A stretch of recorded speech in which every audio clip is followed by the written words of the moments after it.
Beteavon, un mot qui respire la joie, le partage. C'est aussi le nom qu'a voulu donner Franck à son restaurant, ici à Saint-Mandé. Bonjour Franck, comment ça va? Bonjour, ça va très bien. Merci de nous accueillir ici, dans ce lieu. Alors Beteavon, comment est né, comment avez-vous eu l'idée de monter ce restaurant? Beteavon dans une autre vie, j'habitais dans un autre quartier de Paris. Nous étions un peu moins pratiquants. Et tous les juifs du quartier, comme tout le monde, on allait dans des fast-foods manger du poisson lorsqu'on mangeait pas cachère.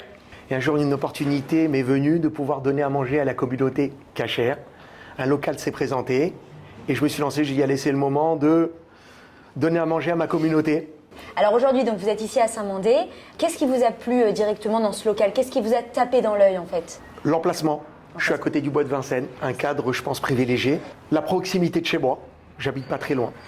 C'est un travail qui est très dur, la restauration, et que déjà en lui-même, ça m'intéresse. Donc si on peut faciliter des choses. Et on mange quoi du coup chez Beteavon, Franck?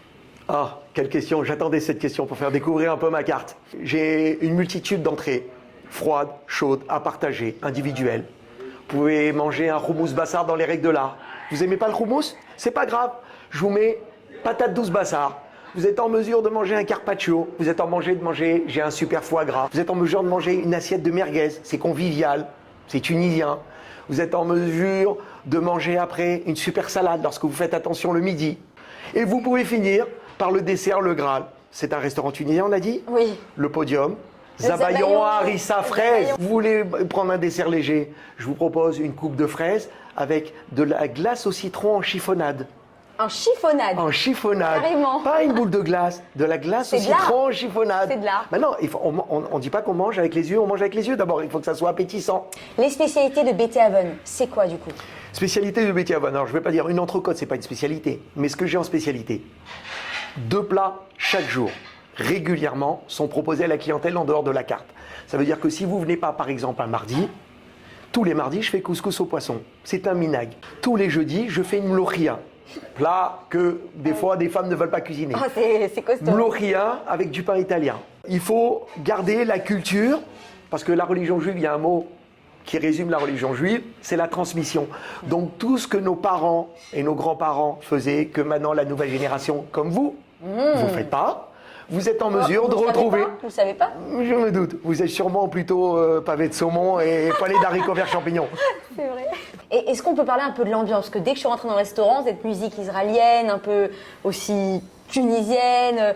C'est un travail qui est très dur, la restauration. Mais j'ai pas l'impression de travailler. Je m'amuse. Je reçois des clients et j'essaye de les recevoir comme j'aimerais être reçu. Et j'essaye de faire partager à quelqu'un un bon moment pour lui donner envie de revenir. Et alors je vois qu'il y a une très belle terrasse dehors. Combien de personnes peut-elle accueillir? En pleine saison, quand je dis la saison, saison estivale, on a 24 places dehors. On a la chance de manger au soleil. On mange bien. Après on peut aller digérer au bois et On marcher. peut digérer, on peut marcher, aller digérer sur le bois de Vincennes, se mettre sur un banc au soleil.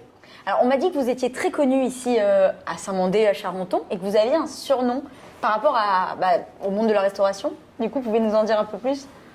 Mon surnom, ceux qui veulent avoir un piston pour réserver, à chaque fois ils téléphonent et ils demandent à parler au tavernier. Ah, en voilà. hébreu, le Saramashkin. Ce nom, il m'est venu lors d'un voyage à New York chez le Rabbi et n'importe où je vais, comme tout bon juif, j'aime toutes mes commodités pour Shabbat.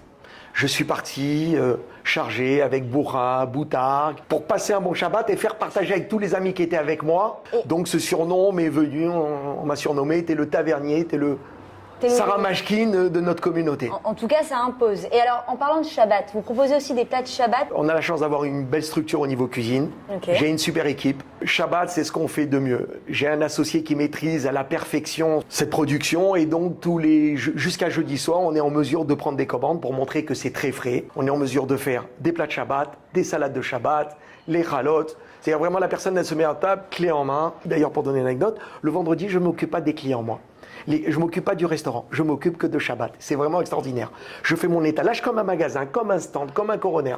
Je place tous mes plats de Shabbat, toutes mes salades, toutes mes chalotes et j'attends le client qui vienne. Bon nombre de clients, lorsqu'ils me passent une commande de Shabbat, quand ils arrivent, vous êtes sûr que 70% des clients, ils modifient leur commande parce qu'ils rajoutent, ils trouvent une banatage, ils trouvent des artichauts, ils trouvent de l'harissa, ils me prennent un zabayon, voilà. Ils affinent leur plat de Shabbat. Et surtout que le vendredi soir, on a qu'une seule envie, c'est de kiffer. Exactement. Quand on travaille toute la semaine, à 100 à l'heure, métro, boulot, dodo, comme dit la Torah, il faut se différencier de Shabbat, de la semaine. La mitzvah de Shabbat, c'est de proposer plusieurs plats, d'être habillé différemment et d'avoir une table différente, de mettre une belle table et tout ça. Puis je pense pour tous les hommes, si vous pouvez soulager vos femmes en venant chercher 1 ou 2 plats de Shabbat, je suis sûr qu'elle sera contente de moins cuisiner. Si je récapitule, alors BT Haven, donc il est super bien placé, des super plats, spécialité grillade, tunisienne, plein de couleurs, plein de saveurs, et puis les plats de Shabbat le vendredi. Et bah Franck, merci beaucoup de nous avoir fait découvrir BT Haven.